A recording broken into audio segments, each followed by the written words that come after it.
인류의 사랑하기를 계속하고 손님 대접하기를 잊지 말라.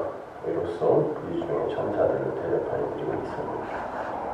너희도 함께 갇힌 것 같이 육신들을 생각하고 너희도 몸을 가졌은즉 학대받는 자를 생각하라. 모든 사람은 결혼을 귀히 여기고 침소를 더럽히지 않게 하라. 음행하는 자들과 간음하는 자들을 하나님이 심판하시리라. 돈을 사랑하지 말고 있는 바에 속한 줄 알라. 그가 친히 말씀하시기를 내가 결코 너희를 버리지 아니하고 너희를 떠나지 아니하리라 하셨느니라. 그러므로 우리가 담대히 말하되 주는 우리를 돕는 이시니 내가 무서워하지 아니하리라. 사람이 내게 어찌하리요 하노라. 기도하겠습니다. 하나님, 우리에게 자유를 주시는 그 하나님의 말씀, 그것이 이 아침에도 우리를 자유하게 하시고 이 세상에 묶여있는 우리의 마음이 하나님의 말씀의 공으로 그 속박된 줄을 끊고 하나님 우리에게 허락하신 자유와 사랑과 은혜 안에서 마음껏 그 하는 나라를 누릴 수 있는 그런 은혜의 시간 되게 하여 주옵소서. 예수님의 이름으로 기도합니다. 자, 이제 갑자기 여태까지 하나님은 우리를 이렇게 징계하시고 은혜를 베푸셔서 이렇게 하나님의 백성을 만들어내신다. 이렇게 쭉 멜기세덱의 반차를 쫓은 예수의 분노로 말미암아 우리는 이렇게 사는 것이다 해놓고 갑자기 13장에서 형제의 사랑을 계속하고 이렇게 나오죠. 여기에서 그렇게 인간들의 행위를 강조하는 그런 내용이 나와버리면 안 되잖아요. 그죠? 그럼 도대체 이게 무슨 얘기일까? 여러분, 우리가 우리 안에 진짜 생명의 씨가 심겨 있다고 한다면 우리의 가치관이나 세계관이 분명히 바뀌게 돼 있는 거예요. 행위가 바뀐다는 말이 아니라 분명히 예전에 아무런 불편함 없이 그렇게 행했던 모든 것들이 많이 불편해지고 어떤 지향성, 삶의 지향성 같은 것들이 이제 생기죠. 그러니까 그런 거예요. 사랑을, 은혜를 진짜 이렇게 받아본 사람의 그 삶 속에서 분명 예전에는 상상하지도 못했던 그런 어떤 변화나 이런 것들이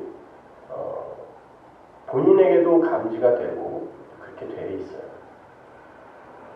예전에 그런 기사를 봤는데 송아지가 태어나자마자 이제 죽었어요. 그래서 도대체 왜 그 송아지가 죽었는가 수의사가 그걸 갖다 이렇게 열심히 찾아서 올라가 보니까 송아지는 나면은 그 엄마 소가 혀로 계속 핥아줘야 된대요. 그래야 그 송아지가 이제 그 어미의 사랑이죠. 그것이 관심이고. 근데 그 송아지, 죽은 송아지의 어미소가 어떻게 태어났냐면 어미소가 이 송아지를 낳다가 난산이라는 죽은 거예요. 그래갖고 이렇게 혀로 핥아주지 못했는데 그거를 이제 그 소 주인들이 손으로 이렇게 계속 그 어미소가 하는 것처럼 해줘서 겨우 살렸대요. 근데 이 소가 자기가 새끼를 낳고 어미소가 자기를 핥아준 기억이 없어요. 경험이 없으니까 그 애기 소를 핥아야 된다는 걸 모르는 거예요. 그러니까 그 주인도 당연히 어미소가 있으니까 그냥 자기들이 할 건 다 했다 그러고 가버리고 이래버리는 바람에 그냥 송아지가 태어나자마자 죽은 거예요. 그러니까 그런 거죠. 우리 안에 진짜 하나님께서 우리 마음에 하나님의 법을 심으셨다. 하나님의 법이라는 건 말씀이잖아요. 그죠? 말씀이라는 건 예수 그리스도, 창조의 하나님이신 예수 그리스도를 의미하는 건데 그 예수 그리스도가 심겨졌다라는 건 은혜를 안다라는 그런 뜻이거든요. 다른 게 아니에요. 근데 너무 많은 이들이 예수를 믿는다고는 하지만 그 은혜를 받아본 적이 없는 사람들이 거의 대부분. 그래서 그런 어떤 삶의 지향성이나 이런 것들을 인위적으로 만들어내는 그런 데에는 아주 익숙한데 그 인위적으로 만들어내는 그런 익숙한 그런 것들이 전부 이제 자기의 자랑이나 공로로 쌓이게 되는 거예요. 이제 한국에서 크게 이제 부흥하는 교회들이 특징이 뭐냐면 그런 어떤 사람들의 종교 행위 이런 것들을 이제 부추겨 주는 거예요. 그러니까 뭐 새벽기도로 유명한 그 강남의 어떤 그 교회는 6만 명에서 7만 명이 새벽기도에 나옵니다. 주일에도 아니고 뭐 새벽기도를 6부 7부까지 한다니까. 근데 그 새벽기도에서 설교되어지는 내용이 뭐냐면 그렇게 열심을 부려야 하나님께 헌신을 해야 우리가 이 세상에서 복을 받는다라는 내용이에요. 매일 100%. 그러니까 그 복을 얻어내기 위해서 사람들이 피곤하고 힘들어도 나오는 거예요. 그리고 다른 이들이 그렇게 나와서 저 사람들이 분명히 그렇게 해서 복을 받을 텐데 내가 안 나와서 내가 복을 못 받으면 내가 뒤처지는 게 되잖아요. 그러니까 이제 애까지 다 데리고서 이렇게 나오는 거예요. 뭐 그거를 하나님이 정말 기쁘게 받으실까요? 내가 나를 위해 하나님께 뭔가를 드리려고 하는 행위. 하나님은 분명 순종이 제사보다 낫다 그러죠. 순종이라고 번역된 말이 들음이에요, 사실은. 그게 듣는 거, 말을 듣는 거, 올바른 말씀이죠. 예수를 듣는 것이 제사를 드리는 것보다 낫다. 이게 배려가 아니라 제사는 아니고 듣는 거, 순종. 순종이라는 게 상대방의 말을 듣는 거잖아요. 그죠? 그러니까 내 말을 들어야지 니들이 하는 몸으로 하는 희생 제사는 하나님이 그러잖아요. 내가 무슨 고기 타는 냄새가 구수해서 니들한테 제사 지내라고 그러니 아니면 내가 그걸 먹겠니? 이렇게. 난 이미 질렸어. 그러니까 그런 제사의 행위는 하나님이 그 속에 담아 놓으신 말을 이렇게 들으라고 준 건데 사람들은 계속 그걸 이제 행함의 차원으로 이해를 하는 거죠. 그러니까 은혜를 이렇게 이해하고 받아보면 사람이 굉장히 무기력해지고 연약해지는 것처럼 보여요, 사람들에게.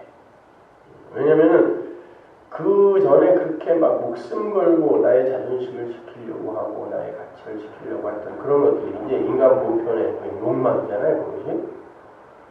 그런 것들이 별로 그러니까 하나님이 아시면 되는 거지 뭐 이제 이렇게 되는 거예요. 그리고 이 세상은 그렇게 나라는 육의 이 존재가 소멸되어질 때 그렇게 인간이 몸으로 내놓은 모든 것이 함께 소멸되는 거거든요. 그러니까 그런 것들에 대해서 별반 관심이 없어지니까 사람들이 저 사람은 왜 저렇게 저런 식으로 소극적으로 대응을 하고 그래 뭐 이렇게 되는 거예요. 근데 사실은 보세요. 여기 보면은 사랑하세요 그러고 용서하세요 그러고 나그네를 대접하세요 그러죠. 그럼 이게 누가 한 거예요? 하나님이 사랑이신 하나님이 우리에게 사랑을 보냈죠. 하나님은 사랑이시다 그러잖아요. 당신의 뜻 아가페 이게 존재적 개념이란 말이에요. 그 아가페 당신을 담아서 아들 안에 담아서 우리에게 보낸 거예요. 그래서 우리가 그 사랑 말씀을 이렇게 받아들이게 될 때 그걸 우리가 사랑받았다라고 하는 거예요.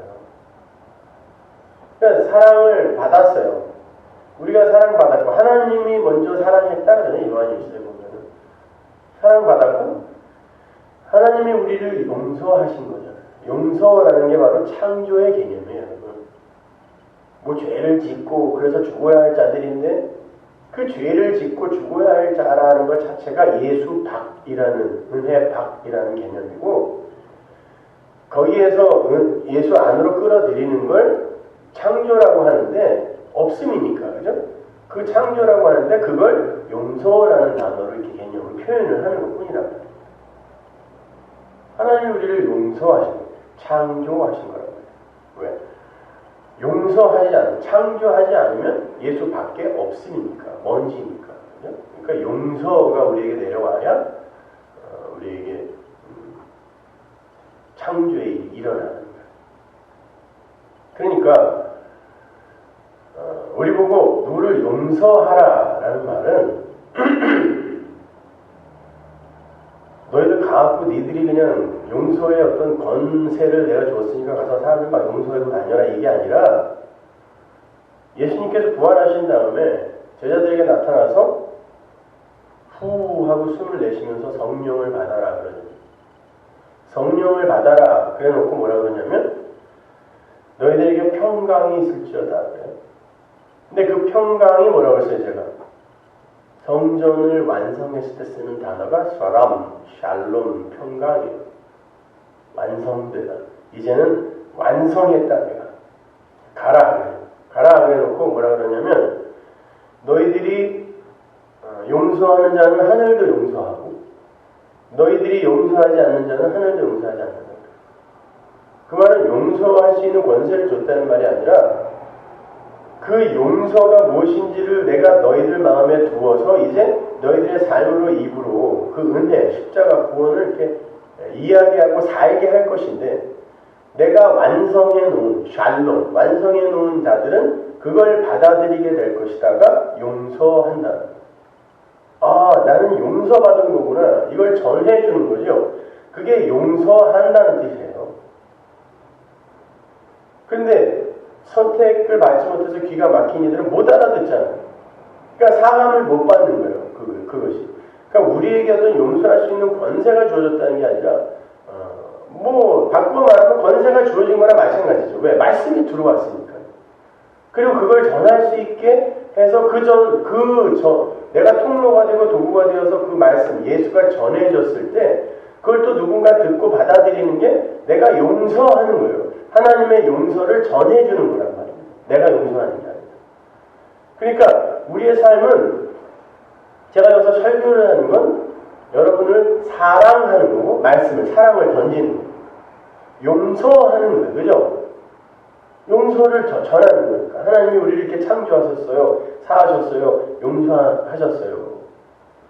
나그네를 대접한 것도 마태복음 17장에서 뭐라 그래요? 예수님이 내가 너희들에게 대접받기 위해 먼저 대접했다. 그 단어는 똑같은 단어거든요. 어떻게 대접했냐?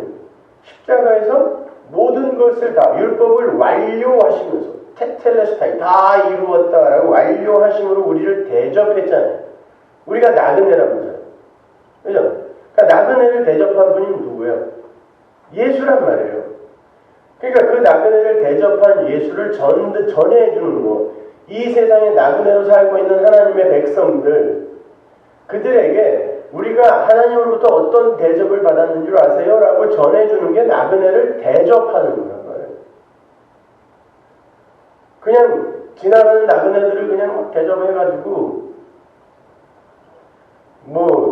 혹시 그 중에 하나 예수가 있으면 오케이, 없어도 이런 게 아니란 말이에요. 나그네 대접이라는 게 여기서 이제 1차적으로 가리키는 게 아브라함과 롯이겠죠.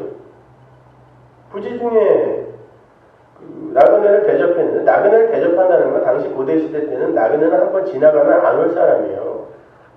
그런데 그 나그네를 대접한다는 것 자체가 내가 부정되는 거예요. 그러니까 내 유익과 그러니까 그런 것들은 다 부정이 되고 내 손실을 손해. 그러니까 무조건 손해. 나그네를 대접하는 거.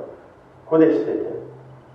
내게 나가는 거고 내가 불편해지는 거거든요. 그런데 롯과 아브라함이 어떻게 나그네를 대접했어요? 나그네가 찾아가는 거예요. 그 집에.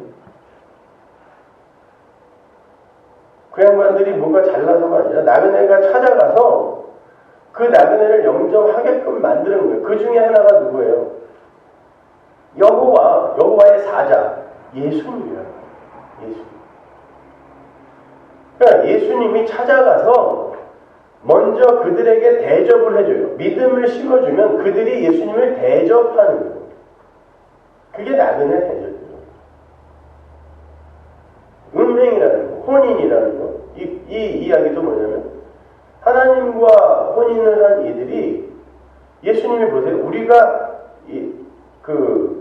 아담이 하와를 이렇게 있게 할 때에 그게 이제 묵시 속에서 일어난 일을 모형해서 베레시트 하는 거잖아요. 보여준 거잖아요. 그러니까 하나님 나라에서 우리는 이미 하나님의 아내가 된 거잖아요. 호세아가 고멜과 결혼한 것처럼. 근데 우리는 다 고멜 같은 인간들이 이 역사 속에서. 그런데 그런 아내는 버려야죠. 100번이나. 그죠? 근데 고멜 같은 우리를 신랑이 끝까지 안 버린 게 음행 안 한 거예요. 그러니까 음행을 안 한 분은 예수예요. 이혼하지 말라 이 말은 뭐냐면 예수님이 우리와 100번 1000번 이혼해야 마땅한데 예수님이 이혼 안 했다는 뜻이지.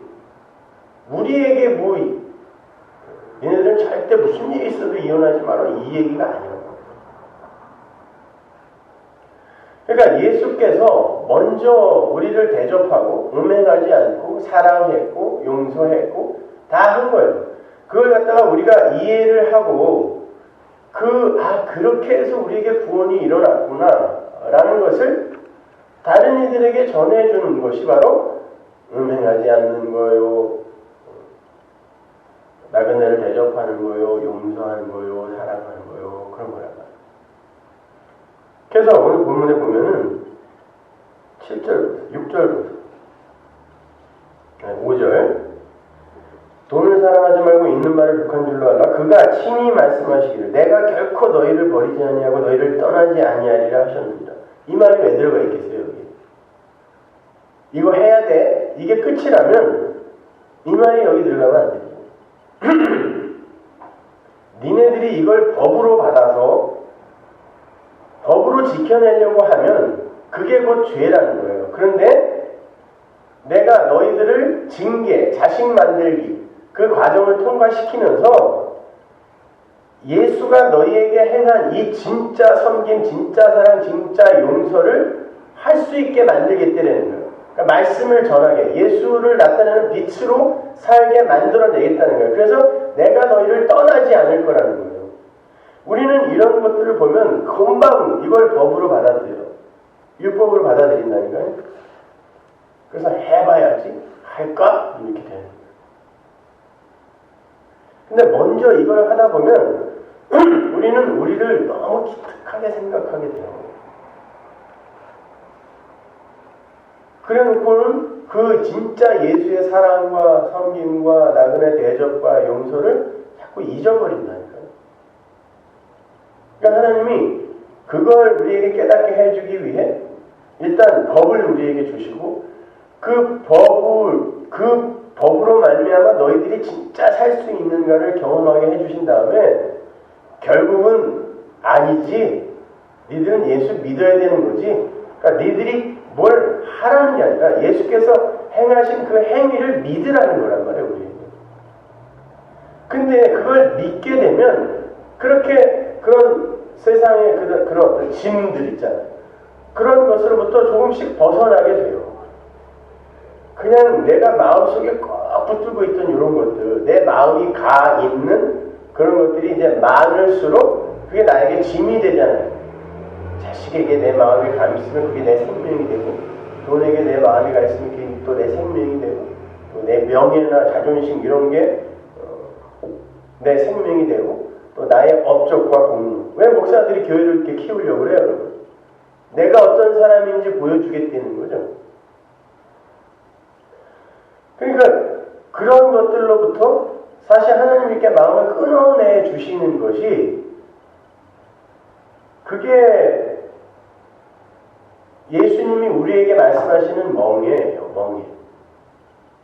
왜냐하면 예수님이 예수님이 이 땅에 오셔서 그렇게 살았거든요. 하늘의 모든 권세를 다 이렇게 차압당하는 삶을 사시고는 결국 아버지의 말씀대로 그냥 완전히 이렇게 죽어버리는 삶을 사셨단 말이에요.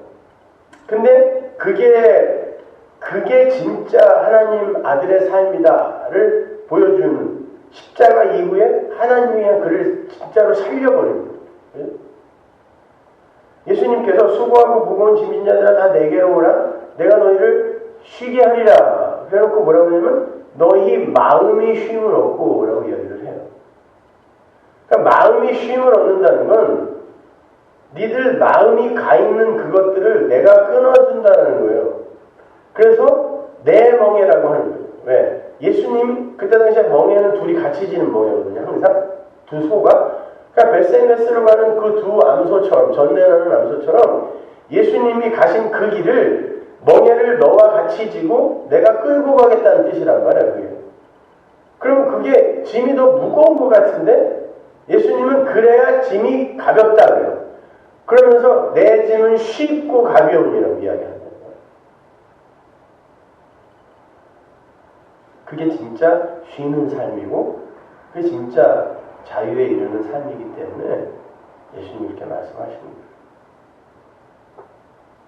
그러니까 우리가 가만히 생각해 보세요. 그러면 우리가 신앙생활마저 나의 가치를 높이고 나의 존재를 증명하고 설명하는 데에 사용하게 되면 정말 거기는 지옥이 돼요. 아주. 그리고 자기를 부인하세요, 십자가를 지세요 이런 말씀이 너무 그러니까 라면 밤 12시에 라면 2개 끓여 먹고 자다가 체한 것처럼 이렇게 그런 말을 들을 때마다 편하고 그래요. 우리 교회에서 신앙생활하다가 이제 다른 데로 가신 분이 저희 이메일에서 그렇다고 성은아를 떠났더니 그렇게 자유롭고 마음이 편할 수가 없어요. 잘 되셨네요. 너무너무 자유롭고 마음이 너무너무 편하다.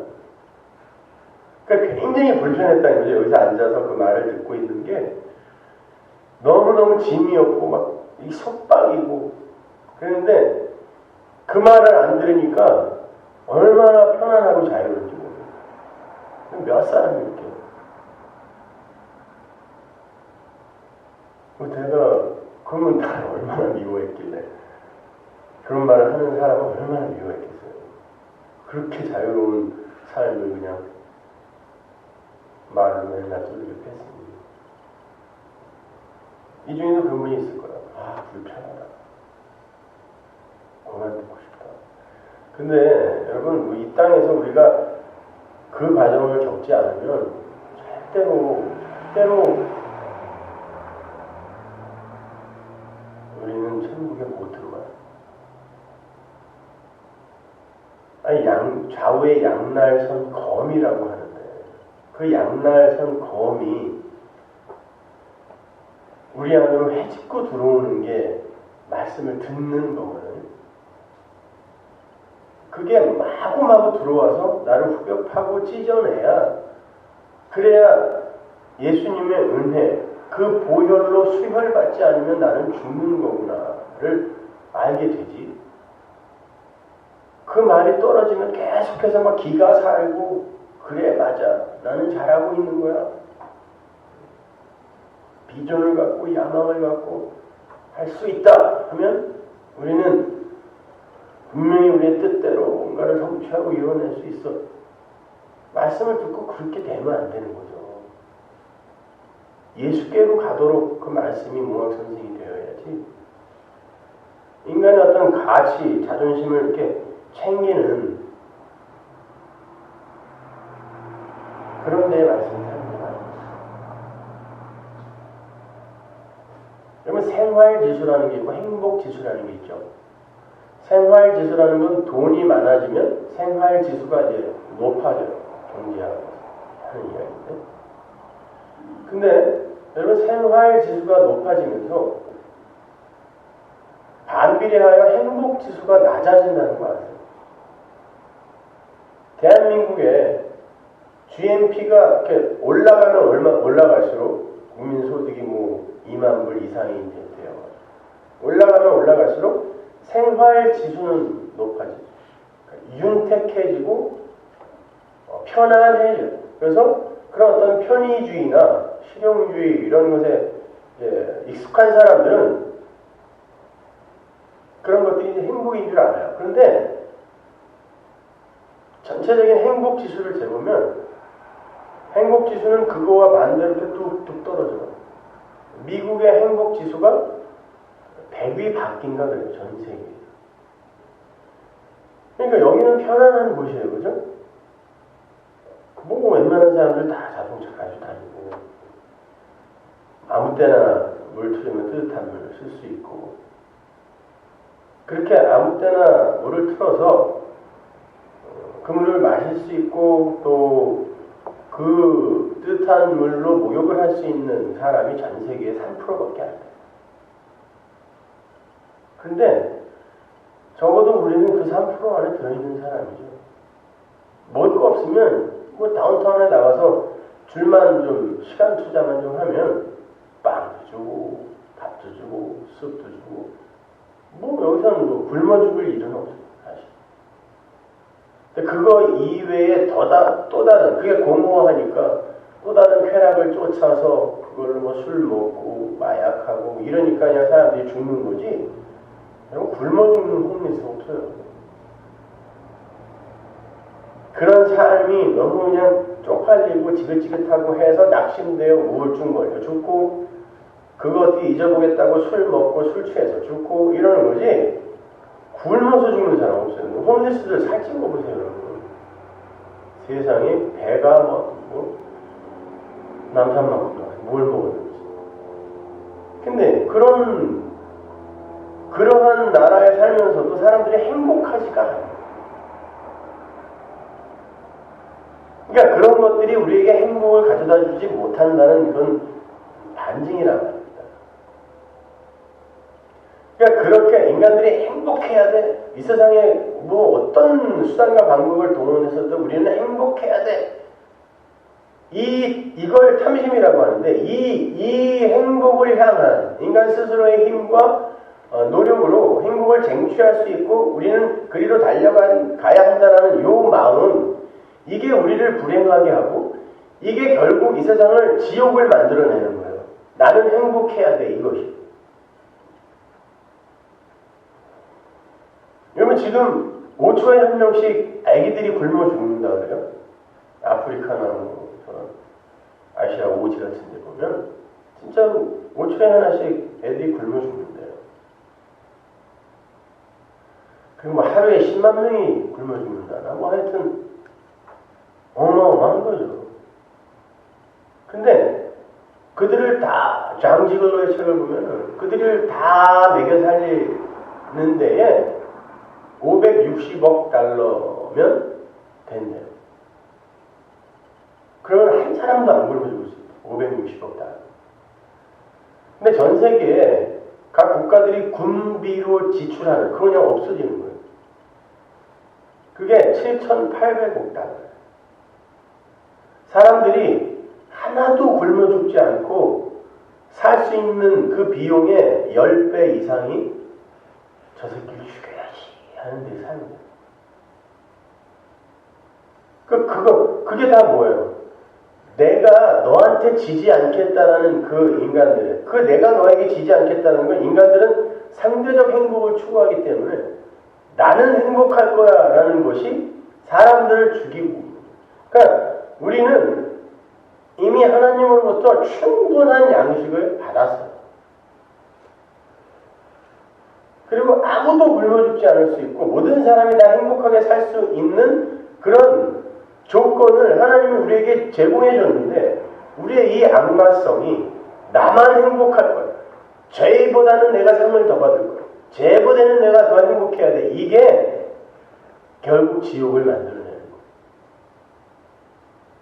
그러니까 저는 그런 뭐 새벽기도나 아니면 무슨 제자 훈련이나 이런 거 하면은 사람들이 많이 와요. 왜?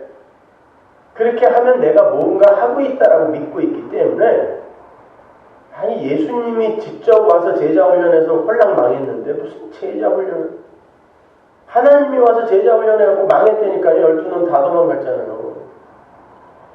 근데 그런 거에 왜 사람들이 혹하고 몰리냐면 그러니까 뭐 어떤 프로그램 같은 거를 뭐 전알개니 뭐니 하여튼 이름 근사하게 붙여갖고 딱 내놓으면 사람들은 하여튼 일시적이로나마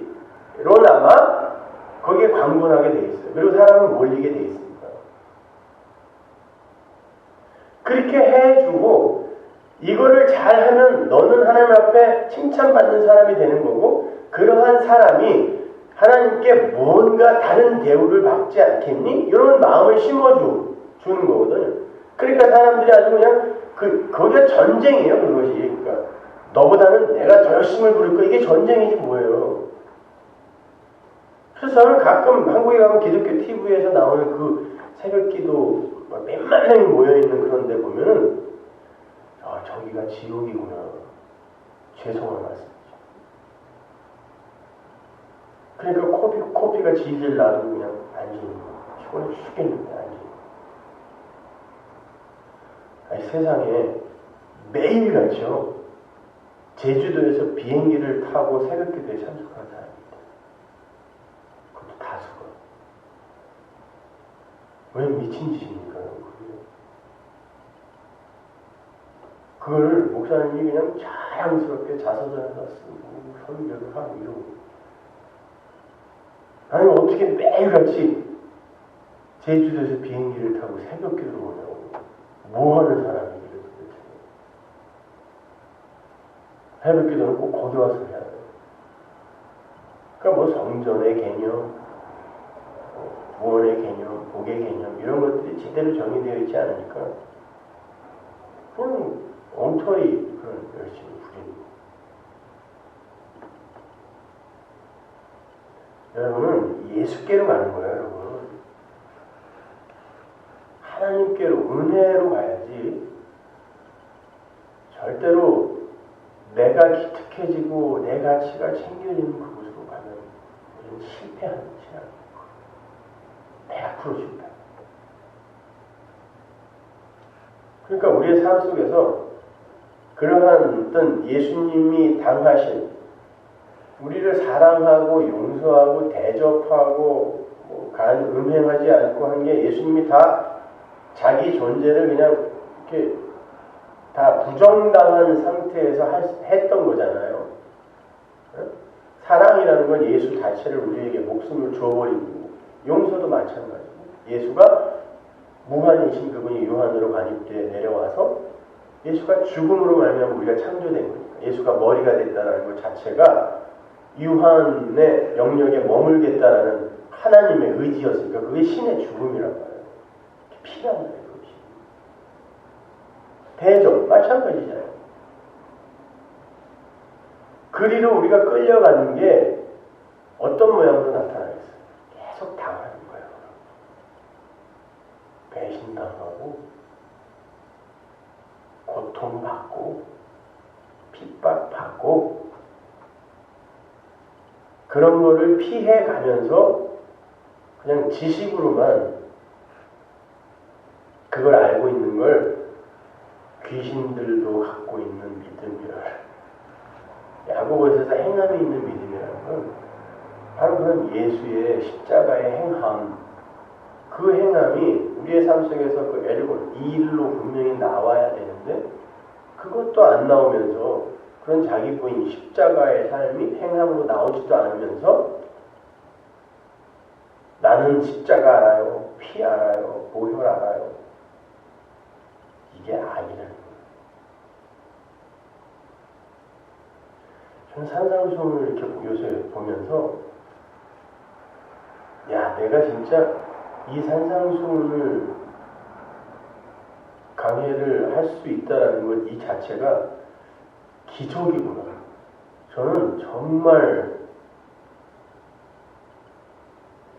그 성경의 그 진면목을 요즘 봤다고 할까요?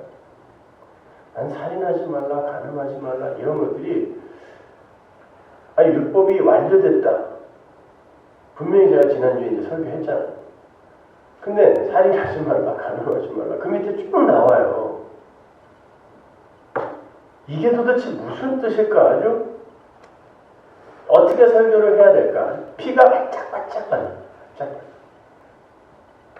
얼마나 고민했는지 전 이틀 동안 밥을 한 끼도 못 먹었어요. 밥맛 입맛이 없어가지고.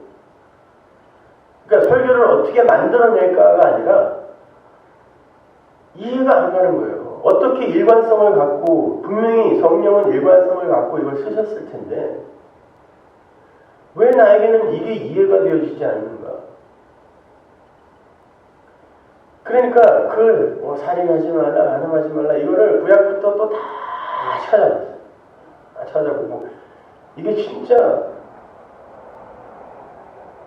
그 율법이 가진 정말 그 마음까지 다스려야 한다라는 그것만을 설명하는 것일까? 그래서 우리에게 니네 마음까지 다스려라. 형제를 보고 나가라고 하는 것도 살인이니까 니네 그 마음까지 다스려라. 이거를 우리에게 하는 말일까? 그러면 이 안에 도대체 예수는 어디에 들어가 있는가? 이틀 굶고 찾았잖아. 깜짝 놀랐어. 산상수훈은 그야말로 말씀의 복은 로마랑 똑같은 거 다 들어가 있어요.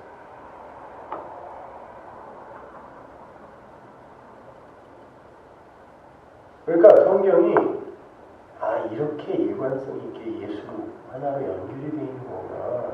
이게 요즘 정말 새록 깨달아요. 그러니까 별반 다른 게 뭐 이렇게 대단하게 나를 괴롭히거나 그러질 않아요. 그냥 물 흐르는 대로 흘러가면 되지 뭐. 이거. 그리고 하나님이 나에게 허락하시는 거라면 분명히 나에게 필요한 거니까 흘러가자 이렇게 돼요. 그럼 그게 변화예요. 어떻게 해서든지 그냥 나를 증명하고 입증하려고 그냥 악다구니를 쓰고 얼마나 힘들겠어요. 고통스럽고. 근데 그 와중에 이 말씀에 푹 빠져가지고 그거는 오히려 아무것도 아니고 이게 이런 뜻이야. 여기 또 예수와 십자가 이렇게 숨어있어. 이걸로 행복한 거. 여러분 그게 어떻게 성령 받지 못한 자의 삶 속에서 그게 어떻게 그런 것이 기쁨이 될 수 있고 근데 그거보다 기쁜 게 없는 거예요. 그거보다 큰 은혜가 없는 거고 그거보다 큰 선물이 없는 거고 그게 내가 부인이 되는 거예요. 어떻게든 내가 나를 설명하고 증명해야 된다는 그 마음을 예수 말씀에게 이렇게 빼앗기는 거. 그리고 다른 건 하나님이 허락하신 거니까 하나님이 또 해결해 주시겠지 뭐 이렇게 가는 거예요. 그냥 에너지가 거의 이제 소진이 돼가지고 말씀을 이렇게 깨닫고 이렇게 정리하고 하면 할수록 저의 이 육적 삶은 더욱더 피폐해지고 아프고 어둡고 우울하고 근데 그게 말씀이 나를 잠식해 들어오면 이 내 안에 있는 생명이 자라면 자랄수록 엄마가 망가지죠. 그게 맞는 거예요. 그런 어떤 삶의 지향성이 우리의 삶 속에서 하나님의 이끄심으로 말미암아 진짜 우리의 삶에서 나타나요. 그래서 여러분도 그렇게 많이 사람들에게 오해받고 손가락질 받고 핍박받고 또 식구들로부터도 네가 무슨 예수냐 했다는 소리를 듣게 되고 그런 길을 겪게 될 거예요. 그러니까 그냥 잘 감수하시고 쉬세요. 말씀하세요. 저야말로 진짜 쉼이 필요한데 이 지리산에 빨리 들어가야 되는데 한 열흘 정도 이 길을 좀 받아야 되는데 이거 계속해서 이렇게 이제는 거의 탈진 쓰러질 겁니다. 근데 참 그 말씀 안에서 그 상태에서 이렇게 행복할 수 있다는 이건 정말 기적입니다. 여러분도 그 말씀, 제가 하여튼 하나님이 주신 그것들은 남김없이 쏟아놓을 거니까 잘 배우시고 잘 들으셔서 진짜 그러한가 또 말씀을 사모하시고 하는 그 삶을 잘 배우겠습니다.